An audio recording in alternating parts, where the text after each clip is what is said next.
टाटा एक ऐसा ब्रांड जो सिर्फ भारत में ही नहीं बल्कि पूरे वर्ल्ड का नंबर 1 ब्रांड है।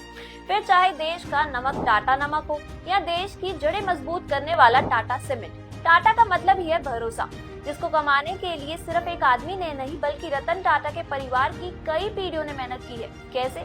वीडियो में जानिए ऐसे। टाटा ग्रुप, ये नाम जब भी हमें कहीं इंडिया से बाहर सुनने को मिलता है तो इंडियंस में एक अलग सा ही गुरूर देखने को मिलता है। आज के यूथ के लिए टाटा ग्रुप का चेहरा रतन टाटा है, लेकिन टाटा ग्रुप के बारे में हम जितना भी जान ले उतना कम है। टाटा की ब्रांड वैल्यू हमेशा से ऐसी रही है कि उसके नाम का मतलब ही है ट्रस्ट, जिसकी शुरुआत जमशेदजी नुसीरवानजी टाटा ने की थी। जमशेदजी टाटा का जन्म गुजरात के एक पारसी परिवार में हुआ था। जमशेदजी टाटा जब 17 साल के थे तब उन्होंने मुंबई के एल्फिंस्टोन कॉलेज में एडमिशन लिया और 2 साल बाद 1858 में ग्रेजुएशन की डिग्री हासिल की। वो अपने परिवार में सबसे पहले बिजनेस शुरू करने वाले पहले शख्स थे। उन्होंने टाटा ग्रुप की शुरुआत सिर्फ 21,000 रुपए के इन्वेस्टमेंट से की थी।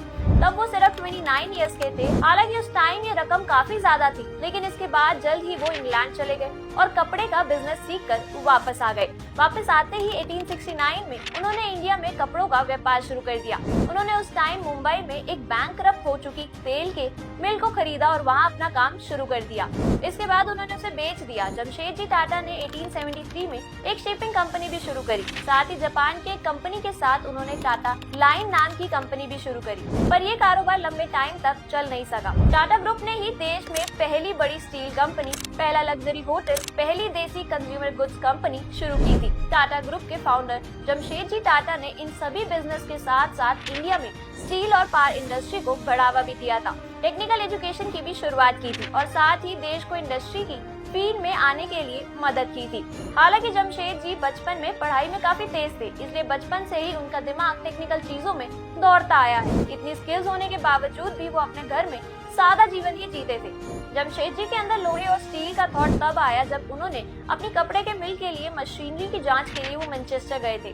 1880 के दशक की शुरुआत में उन्होंने एक स्टील प्लांट बनाने के लिए अपना सब कुछ दांव पे लगा दिया, क्योंकि जिस इंडस्ट्रियल रेवोल्यूशन ने ब्रिटेन और दूसरे देशों को बदल दिया था, उसने कुल मिलाकर इंडिया को बाईपास कर दिया था। टाटा ने अपने नाम को एक बिल्ड देने के लिए काफी कुछ किया। यही नहीं, टाटा ने उस टाइम अपने एम्प्लॉयज के लिए कई ऐसे काम किए जो आज की तारीख में किसी आदमी की सोशल सिक्योरिटी के लिए जरूरी है, जैसे एम्प्लॉयज के लिए टाउनशिप बनाना, हेल्थ से जुड़ी सुविधाओं का ध्यान रखना, प्रोविडेंट फंड जैसी स्कीम्स बनाना और महिला एम्प्लॉय के लिए काफी सारी फैसिलिटीज रखना। ये सारा टाटा ग्रुप देश में आजादी से पहले कर चुका था।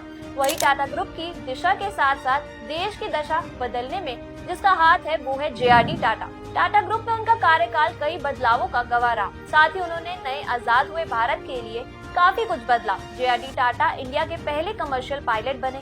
उन्होंने ही 1932 में टाटा एयरलाइंस की शुरुआत की थी, जो बाद में एयर इंडिया बन गई। हाल ही में जब गवर्नमेंट ने एयर इंडिया को प्राइवेट किया और इसकी टाटा में घर वापसी हुई, तो आम जनता ने भी इसका खुलकर वेलकम किया। JRD टाटा के दौर में ही टाटा ग्रुप का बहुत ज्यादा डाइवर्सिफिकेशन हो गया था।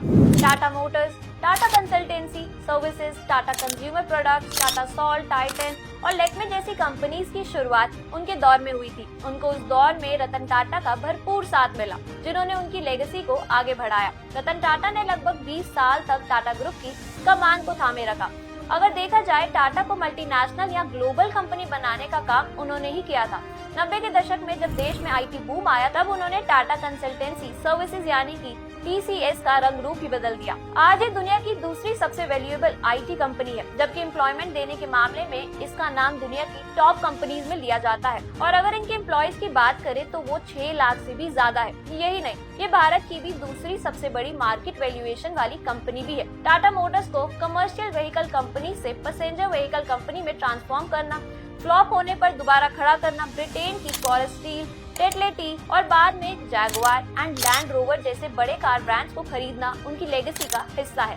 उनकी सबसे बड़ी लेगेसी देश के आम आदमी को कार में चलने का सपना दिखाना और सिर्फ 1 लाख रुपए में टाटा नैनो को लॉन्च करना है। इनकी इसी अचीवमेंट की लोग आज भी तारीफ करते हैं। हालांकि टाटा के मार्केट में एक से एक ब्रांड पॉपुलर है, जो आम आदमी भी अच्छे से अफोर्ड कर सकता है। आपका इस पर क्या कहना है, हमें कमेंट करके जरूर बताइएगा। वीडियो को लाइक, शेयर करें, फॉलो करें फैक्टिफाइड।